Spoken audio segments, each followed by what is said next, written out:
North Bengal যাওয়ার জন্য ট্রেনের টিকিট পাওয়া যে কি দুঃসহ সেটা তো মোটামুটি আমরা সবাই জানি। তাই জন্য কোনো রিস্ক না নিয়ে এবারে আমরা মেক মাই ট্রিপ থেকে যে কনফার্ম রেল অ্যাপ টিকিটের যে অ্যাপটা আছে সেখান থেকে কনফার্ম সিট বুক করেছিলাম।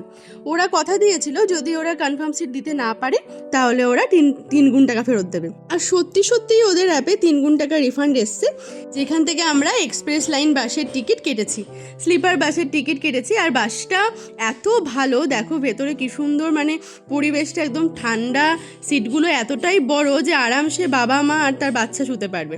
2টো টিকিট কাটলেই কিন্তু বাচ্চা সদ্য হয়ে যাবে। তো আমরা ঢুকে পড়েছি বাসে। এবারে অর্পণ যাচ্ছে না, এটা একটা ওমেন্স ট্রিপ, আমরা কয়েকজন মেয়ে যাচ্ছি আর সঙ্গে পাবলো যাচ্ছে যথারীতি। তো আমাদের সিটটা ওপরে ভুল করে একজন চেপে পড়েছে, তারা নিচে ট্রান্সফার হয়ে গেল, আমরা ওপরে উঠছি।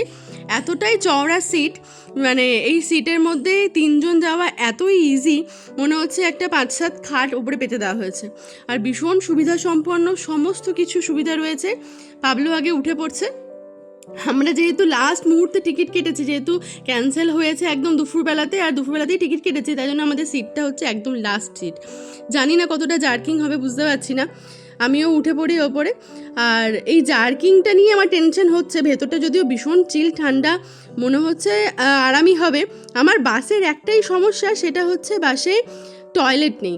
এইটা নিয়ে আমি একটু টেনশনে আছি, দেখা যাক জার্নিটা কেমন হয়। বসে পড়েছি বাসের ভেতরে, এই যে, আর এই যে একটু পরে পর্দা টেনে দিয়ে শুয়ে পড়বো। এখন অনেক দেরি আছে, বাট কি আছে বাসে দেখাইয়ে। দেখো অর্পণ আমাদেরকে বাই করতে এসছে। 2টো স্ক্রিন দেওয়া আছে, মানে পার্সোনাল স্ক্রিন দেওয়া আছে 2টো সিটের জন্য 2টো। আর তাদের জন্য হেডফোনও এখানে প্রোভাইড করেছে। ওপরে এসির যে নজেলগুলো আছে, মানে তোমার চাইলে বন্ধ করতে পারবে, ওপরে 2টো রয়েছে, নিচের দিকে 2টো রয়েছে পায়ের দিকে। এছাড়াও তোমার এখানে রিডিং লাইট রয়েছে, চার্জার পয়েন্ট রয়েছে, তারপরে ফোন রাখার জায়গা রয়েছে, আর আরও টুকিটাকি অনেক কিছুই রয়েছে, সেগুলো পরে দেখাচ্ছি। আর সব থেকে সুন্দর লেগেছে এটা, টিভিতে ডোরেমন কার্টুন রয়েছে, যেটা পাবলো রাত্রে ডিনারের আগে পর্যন্ত দেখেছে। আর আমাদের টিফিনও দিয়ে গেছে।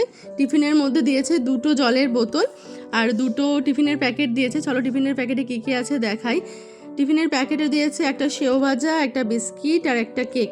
আমরা রাতে ডিনার নিয়ে এসেছি। গাড়ি যখন যেখানে থামবে ডিনারের জন্য সেখানে দাঁড়িয়ে আমরা আমাদের টিফিন থেকে ডিনার করে নেব। তাহলে ভিডিওটা এখানেই শেষ করলাম, টাটা।